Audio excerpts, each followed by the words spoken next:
8h13 sur Europe 1. Bonjour François Braun. Bonjour. Bienvenue sur Europe 1. Vous êtes le ministre de la Santé. L'actualité ne manque pas dans votre périmètre. Pour planter le décor de notre entretien, je vais rappeler un chiffre tiré d'une étude de Via Voice du mois de juin 2022. Ça n'est pas très vieux. Un Français sur 3 dit avoir déjà renoncé à des soins alors qu'il en avait besoin. Alors les raisons sont nombreuses. Ça peut être par manque de spécialistes, de créneaux, de rendez-vous, la distance, l'argent aussi, parfois est un obstacle. Tout ça place la santé très très haut dans la hiérarchie des sujets de préoccupation des Français. Vous avez annoncé, François Braun, votre objectif il y a quelques jours, que chaque Français ait un médecin traitant. On sait que 6 à 7 millions d'entre eux n'en ont pas à ce jour. Croyez-vous possible d'atteindre votre objectif à l'horizon, disons, de la fin du quinquennat, François Braun ? Oui, comme vous le dites très bien, il y a cette inégalité d'accès à la santé pour beaucoup de nos concitoyens, beaucoup trop de nos concitoyens. Parmi ceux-ci, 600 000 à peu près sont ce qu'on appelle des gens qui ont une affection de longue durée, donc ces maladies chroniques. Et ma priorité, c'est justement pour ces 600 000 personnes, pour qu'elles aient un médecin traitant, qu'elles puissent être mieux suivies. Donc oui, c'est un de mes axes fort de travail et de discussion avec les médecins libéraux généralistes. Alors on a en France, on le sait, un problème de démographie médicale, à savoir que le quart des médecins ont plus de 60 ans, ils sont proches de la retraite. Emmanuel Macron, le président de la République, a avancé une solution mercredi. Il a imaginé qu'on pouvait éventuellement inciter les médecins en fin de carrière à continuer, à prolonger leur exercice avec un dispositif de cumul retraite plus travail. Est-ce que vous pouvez nous en dire plus sur ce qu'imagine le président ? Alors, le président a effectivement annoncé ce cumul emploi-retraite facilité pour les médecins généralistes, essentiellement justement dans ces zones où nous manquons de médecins généralistes. Ah, ce ne serait pas pour tout le territoire donc, hein ? C'est pour tout le territoire, mais on voit bien que l'objectif, ce sont pour ces zones où nous manquons de médecins généralistes. Alors, pourquoi cette mesure ? Parce qu'elle fonctionne, et parce que nous l'avons vu fonctionner pendant la crise Covid, où nombreux de mes confrères médecins généralistes sont venus nous aider à l'hôpital alors qu'ils étaient en retraite. Ils ont donné un peu de leur temps, mais un peu de leur temps, ça fait beaucoup pour tous ces patients, tous nos concitoyens qui n'ont pas de médecin. Et il y a cette idée que les médecins qui prolongeraient en cumulant la retraite, les revenus qu'ils tireraient de cette activité prolongée seraient exonérés de cotisations en retraite. Tout à fait, c'est une facilité. Oui, mais pour combien de temps vous imaginez un tel dispositif ? Alors ce dispositif est pour l'instant prévu pour 1 an. Oui. Alors pourquoi pour 1 an ? Il ne vous aura pas échappé que le gouvernement a démarré avec la Première ministre des travaux et des discussions dans le cadre de la réforme des retraites. Donc, voilà, 1 an, ça permet d'attendre les résultats de ces négociations, de ces discussions sur la réforme des retraites, et puis on verra. On peut anticiper ce qui va se passer, François Braun. Ils vont travailler 1 an de plus, profitant d'un dispositif effectivement fiscalement très avantageux, et puis partir en retraite. Finalement, on gagne un répit d'1 an. Ou revenir dans le droit commun avec la réforme des retraites. Nous allons voir ce qui va sortir de ces discussions. Il y a cette idée de tuiler quelque part, finalement avant une éventuelle obligation de prolonger sa carrière du fait de la réforme des retraites. C'est ça ce à quoi vous pensez, François Braun ? En tout cas, le président de la République, la Première ministre ont annoncé une simplification aussi administrative. Donc on voit bien que l'idée, c'est de faire rentrer cette mesure dans le droit commun pour les médecins, si cela est possible et si cela est issu des discussions. Alors rassurez-nous François Braun, les jeunes médecins retraités, c'est en attendant la relève, on imagine bien. Elle arrive quand cette relève de jeunes médecins ? Je crois que c'est très important de dire la vérité aux Français et de leur dire surtout que ce qui a été fait, heureusement, par le précédent quinquennat d'Emmanuel Macron, c'est-à-dire cette levée du numerus clausus, qui est en fait de bloquer le nombre d'étudiants qui pouvaient aller faire des études de médecine. On en a combien là actuellement en formation des médecins ? On en a 10 000 à peu près, 10 000 par an, et puis on a augmenté de 13% par rapport à cette fin du numerus clausus. Mais les études de médecine, c'est long, c'est 10 ans. Donc en attendant, il faut bien travailler avec les bras dont nous disposons, donc faciliter la prolongation pour les médecins retraités, inciter plus facilement les jeunes médecins à venir s'installer dans ces zones sous-denses, ces zones difficiles, et c'est tout ce qu'il y a dans ce projet de loi de financement de la sécurité sociale. Il y a énormément de bonnes choses qui sont portées par ce projet de loi. Le fameux PLFSS qui a donc été adopté en milieu de semaine mercredi soir par article 49.3.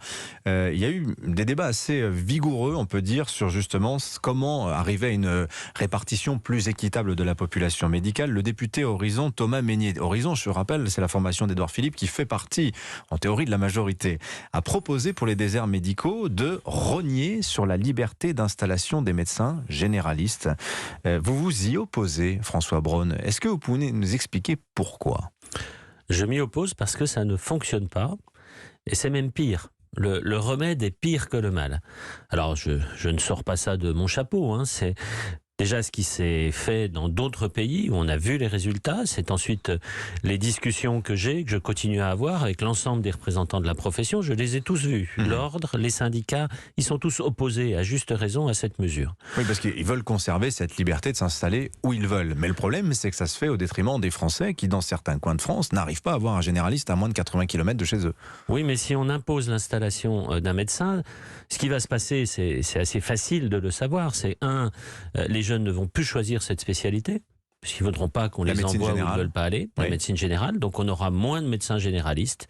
Et ça va être très très rapidement. Et si quand même ils veulent faire cet exercice, ils vont choisir un exercice salarié dans des centres de santé qui sont majoritairement dans des villes où on n'en a pas forcément besoin. Donc on voit bien que quelque chose qui peut sembler simple au départ.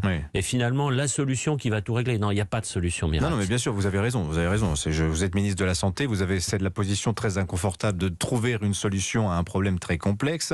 Mais parmi les solutions que vous avez imaginées, en tout cas en termes de palliatifs, si je puis dire, c'est cette idée de créer une année supplémentaire pour les étudiants en médecine générale, d'aller effectuer une année d'internat dans ces fameux déserts médicaux, enfin dans ce qu'on appelle les zones dites sous-denses, et on voit les étudiants, ils sont révoltés à cette idée qu'on les envoie faire le boulot de médecins généralistes diplômés. François Braun, malgré tout, on voit que c'est une solution qui est très imparfaite.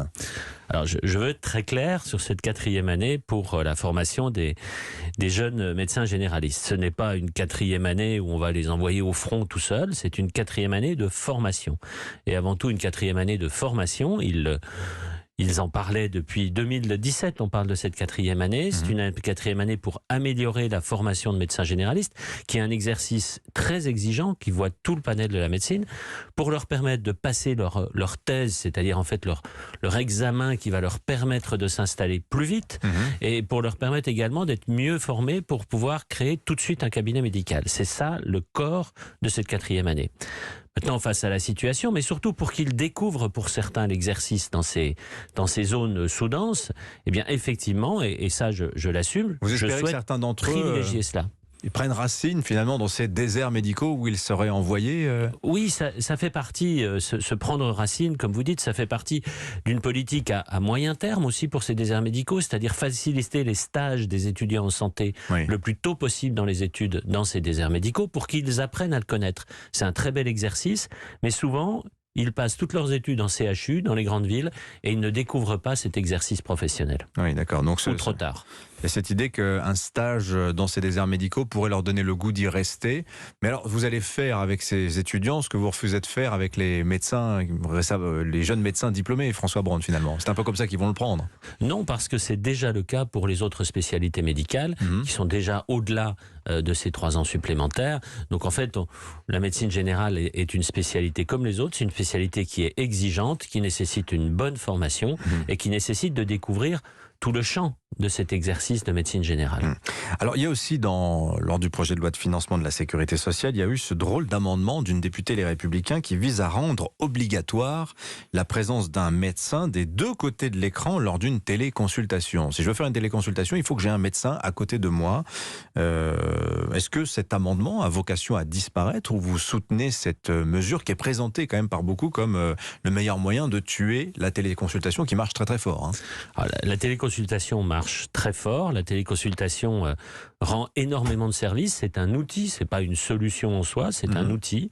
On a vu, y compris pendant l'été, l'intérêt de cette téléconsultation accompagnée, c'est-à-dire avec un professionnel de santé, même dans le cadre des urgences. Donc, on voit bien que c'est un outil qui est extrêmement intéressant, qui mérite d'être un petit peu structuré. L'objectif n'est pas bien sûr de vous envoyer un professionnel de santé chez vous quand vous allez faire une téléconsultation avec votre médecin traitant. Bien sûr, on n'en est pas là. De faire de la téléconsultation si on doit être dans un cabinet médical? Non, je ne dis pas qu'on doit être dans un cabinet médical. Je dis qu'il faut structurer, il faut organiser cette téléconsultation. La téléconsultation dans une cabine au milieu d'un supermarché sans professionnel de santé pour vous accompagner, ça c'est pas de la médecine, ça c'est du commerce et c'est pas comme ça qu'on va résoudre les problèmes. Par contre, la téléconsultation chez un pharmacien qui vous met en contact avec un médecin, la téléconsultation avec votre infirmier, votre infirmière, votre kiné, oui, là c'est intéressant parce qu'il y a une véritable indication. La médecine, c'est pas un médecin à côté de soi, c'est un professionnel de santé. Oui, et la médecine, c'est pas open bar. La télé, quand je suis malade chez moi, j'ai pas de médecin généraliste ou parce que j'habite dans une grande ville et que tous les généralistes autour de moi refusent de me prendre comme patient, à ce moment-là, ça reste possible. Ça reste possible. Je crois qu'il faut organiser. Et d'ailleurs, dans ce projet de loi, il y a la structuration de ces sociétés qui font de la téléconsultation. L'intérêt, c'est bien sûr, c'est plus facile. Mais moi, mon objectif, c'est que ce soit toujours de la médecine de qualité. Que ce soit pas de la médecine commerciale, mais que ce soit de la médecine de qualité. Donc cet amendement LR vous intéresse, François Braun? Soyons clairs. Cet amendement sur le fond est intéressant, sur la forme, il mérite d'être travaillé. D'une crise à l'autre, François Braun, le ministre de la Santé, est l'invité d'Europe Matin pour soulager la pédiatrie confrontée à un pic de bronchiolite qui a conduit au transfert d'une quinzaine d'enfants parisiens vers d'autres régions. Vous avez débloqué 150 millions d'euros. Annoncé aussi l'organisation prochaine d'assises de la pédiatrie. Alors, le problème numéro 1, François Braun, on y revient, c'est que la répartition très inégale de la population des pédiatres. Il y en a 13 pour 100 000 habitants à Paris, moins de 1 pour 100 000 dans la Manche ou en Vendée. Et c'est pourtant à Paris qu'on ventile les enfants sur d'autres régions. Le problème numéro 1, c'est le problème de notre système de santé et de l'hôpital qui manque de bras, qui a besoin de se réorganiser, de se refonder. C'est tout l'intérêt des travaux lancés avec la Première ministre, le Président de la République, dans le cadre de la refondation un petit peu de notre système de santé, de ce fameux CNR. Alors, le problème, il est comme toujours multiple, il n'est pas simple, il n'y a pas une seule solution. On parle beaucoup des transferts. Je voudrais juste vous rappeler aux auditeurs un chiffre, c'est 150 000. 150 000, c'est le nombre de transferts réalisés tous les ans par les équipes du SAMU. D'accord, donc vous dites transférer des patients, c'est quelque chose qui existe, c'est quelque chose, on en fait 400 par jour. Oui, mais vous dites là qu'il n'y a pas de problème de bronche avec la bronche. Non, je ne dis pas qu'il n'y a pas de problème, je dis qu'il y a un problème de saturation, mais que le fait de transférer un patient, un enfant, n'est pas quelque chose d'exceptionnel. La saturation est un problème normal de l'hôpital français. La saturation est un problème récurrent lorsqu'on a des épidémies, de bronchiolite en particulier.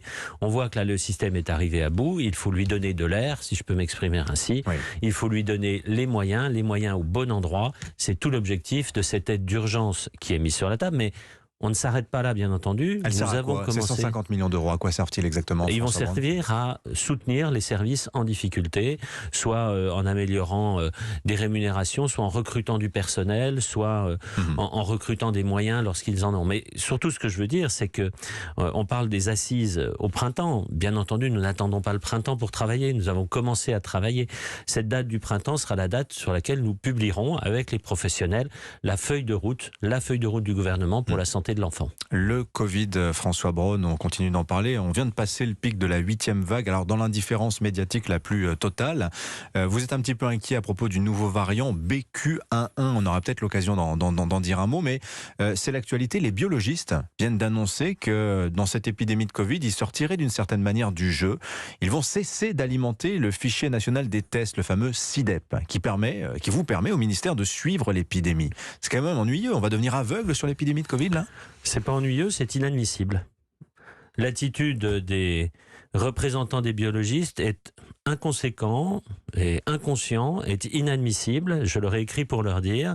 Ils prennent en otage l'ensemble de la population. Ils nous rendent aveugles face à la gestion d'une épidémie qui tue encore. Donc j'espère bien sûr que ils vont revenir à la raison et ils vont arrêter ce genre de manœuvre. Je ne sais même pas quel mot dire après manœuvre, alors que nous avions entamé justement des discussions qui sont bien entendu arrêtées dans ces circonstances. Eux disent, oui, mais en même temps, vous faites le choix de 250 millions d'euros d'économies que vous leur imposez, et c'est leur réponse finalement à ce choix budgétaire. Alors, c'est un secteur, je suis désolé de le dire, mais qui a largement profité de la crise Covid, qui est passée de 900 millions de bénéfices en 2019 à 1,6 milliard en 2020 et à 3 milliards en 2021. Donc nous sommes et ça c'est l'argent de la sécurité sociale, je tiens à le préciser. Ce sont des super profits? Non, je ne dirais pas ce terme, mais tout le monde doit faire un effort pour que notre système de santé, notre sécurité sociale puisse vivre, qu'on puisse continuer à rembourser les soins à l'ensemble des Français. 250 millions dans les circonstances actuelles des bénéfices faits par la biologie est un effort raisonnable. François Braun, ma dernière question. Votre prédécesseur à la santé, Agnès Buzyn, est en campagne depuis quelques jours pour se défendre de sa gestion des premières semaines de l'épidémie. Elle dit, à l'époque, tout le monde s'en foutait. Ce sont des mots très forts. François Braun, votre réaction? Je n'ai pas de commentaires à apporter à une affaire qui est devant la justice, bien entendu. Je veux simplement dire que moi j'étais sur le terrain quand ça a commencé, dans l'Est, et que sur le terrain... Vous êtes urgentiste, je le rappelle. Je suis urgentiste, oui. Sur le terrain et dans le Grand Est, nous avons vécu cette première vague de plein fouet.